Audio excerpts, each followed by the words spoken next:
भगवान श्री राम जी के कहने पर लक्ष्मण जी रावण के पास जाते हैं और उससे विनय करते हैं कि हे रावण, मुझे श्री रामचंद्र जी महाराज जी ने आपके पास नीति सीखने के लिए भेजा है, आप मुझे कुछ उपदेश करो। रावण ठंडी सांस लेकर लक्ष्मण जी को देखता है और कहता है, कहो लक्ष्मण कैसे आए। इस समय दोनों तरफ से दोनों लोगों का दिल साफ है, उन पर शत्रुता और वैर भावना का कहीं कोई दाग नहीं। कहते हैं कि उस समय रावण ने लक्ष्मण जी को राजनीति का बहुत सा उपदेश दिया।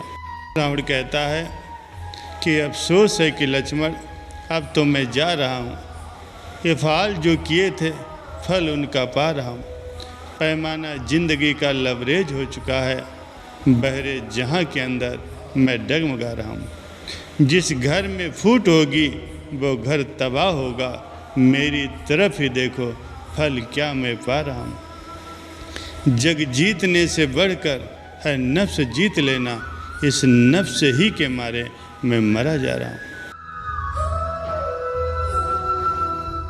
इन शब्दों में हमको दो बातों का उपदेश मिलता है।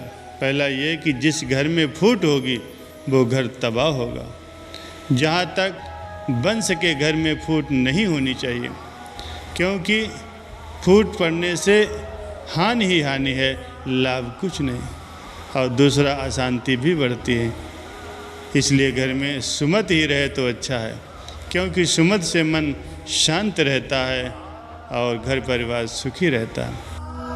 और दूसरा उपदेश जो मिलता है वो ये है कि जग जीतने से बढ़कर है नफ्स जीत लेना, अर्थात संसार को जीतने की अपेक्षा अपने मन को जीतने की तरफ ध्यान दिया जाए तो ये बात इससे लाख गुना बढ़कर है। संत कहते हैं कि मन जीते जग जीत है। जिसने अपने मन को जीत लिया समझो उसने सारे संसार को जीत लिया, लेकिन जिसने अपने मन को नहीं जीता उसने फिर कुछ नहीं किया, उसकी सब जगह हार ही हार है। एक बार श्री सद्गुरु दाता दयाल जी महाराज जी श्री दूसरी पातशाही जी ने अपने श्री वचनों में फरमाया था कि लक्ष्मण और रावण संवाद में रावण कहता है कि हे लक्ष्मण, मैं आपसे अपने अनुभव की बात कहता हूँ। मेरे दिल में दो विचार थे। एक विचार तो ये था कि मैं इस धरती से लेकर स्वर्ग तक सीढ़ियाँ बनाऊँगा ताकि लोग जीते जी स्वर्ग लोक में आ जा सकें।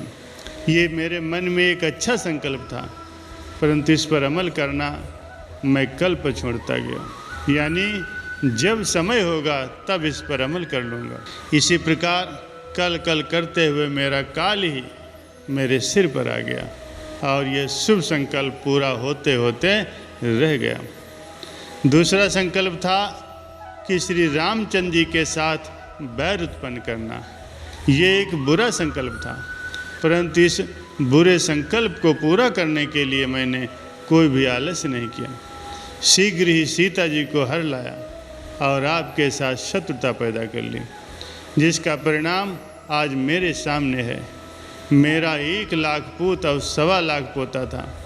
इसके अतिरिक्त अनेक सेना में युद्धवीर योद्धा और मित्र साथी भी अनगिनत थे, लेकिन मैंने सबको मरवा दिया। आज मैं अकेला ऐसी हालत में मर रहा हूँ कि मेरे मुंह में एक घूंट पानी डालने वाला भी कोई नहीं रहा। ये सब मेरी मूर्खता थी, जिसका फल मैंने पा लिया, क्योंकि मैंने भले कार्य को करना तो कल पर छोड़े रखा और बुरे काम को मैंने शीघ्र ही पूरा कर लिया। ऐ लक्ष्मण, तो मेरी भांति मूर्ख मत बनना। मेरी ये शिक्षा है, यदि कभी कोई भला संकल्प मन में उठे तो उस पर शीघ्र ही अमल कर लेना, और अगर कोई बुरा संकल्प मन में उठता है तो उसको कल पर छोड़ देना। यही सदशास्त्रों का सिद्धांत है।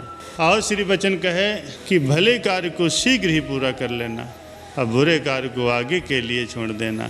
इसलिए भी अच्छा है कि मन की अवस्था सदा एक जैसी नहीं रहती, ये पल पल में बदलता रहता है। आज कुछ है तो कल कुछ है, कल कुछ है तो परसों कुछ और है। इस पर विश्वास नहीं किया जा सकता। जो आज संकल्प होता है वो कल नहीं रहता, और जो कल संकल्प होता है वो परसों फिर मन के अंदर ढूंढने से भी नहीं मिलता। ये मन का कुदरती स्वभाव है, ये हर समय डामाडोल रहता है। इसलिए आज अगर भला संकल्प मन में उठा है तो उस कार्य को कल पर छोड़ देना गलती है, क्योंकि हो सकता है कल को उस भले कार्य का संकल्प मन के अंदर न रहे और मन कहीं दूसरी ओर चला जाए और वो भला कार्य भी अधूरा रह जाए। इसी प्रकार अगर आज मन में बुरे कार्य का संकल्प उठता है तो उस पर शीघ्र अमल कर लेना ठीक नहीं है। उचित ये है कि उसको आगे के लिए छोड़ दिया जाए, क्योंकि हो सकता है कल को वो मन में संकल्प ही न रहे और मनुष्य बुरे कर्म करने से बच जाए। ये ऐसे रूहानी नुस्खे हैं जिनको हर सत्संगी के लिए अपने हृदय में धारण करना अति आवश्यक है, क्योंकि इनके अंदर परमार्थ के बड़े भारी लाभ और हानि का भेद छिपा होता है। लेकिन संसारी जीव की हालत ये है कि वो भले कार्य के लिए तो आलस्य करता है, लेकिन बुरे काम के लिए कोई ढील नहीं करता। संतों की वाणी है कि बुरे कार्य को शीघ्र कर लेना और भजन के समय सोए रहना परम भूल है। ये मन का धोखा है। इस मन के धोखे में आए हुए संसारी जीव अपने मनुष्य जन्म के अनमोल अवसर को व्यर्थ ही खो देते हैं।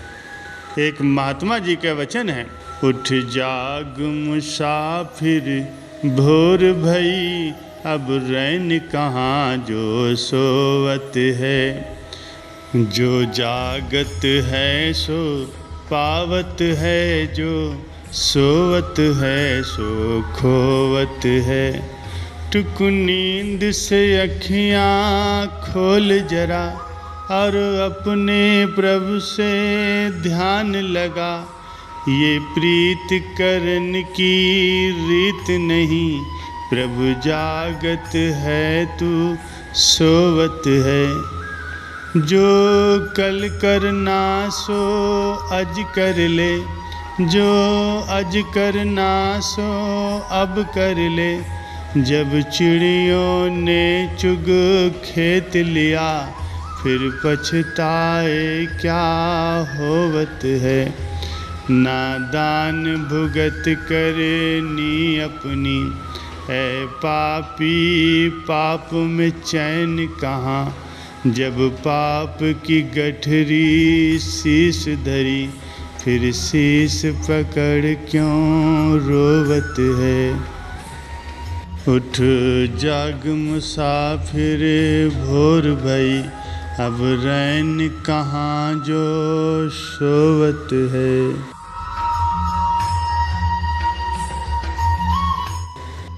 इसलिए संत महापुरुषों की वाणियों को अपने हृदय में धारण करते हुए सदैव अच्छे कर्म करें, जिससे हमारा ये लोक भी खुशहाल बने और हमारा परलोक भी संवर जाए।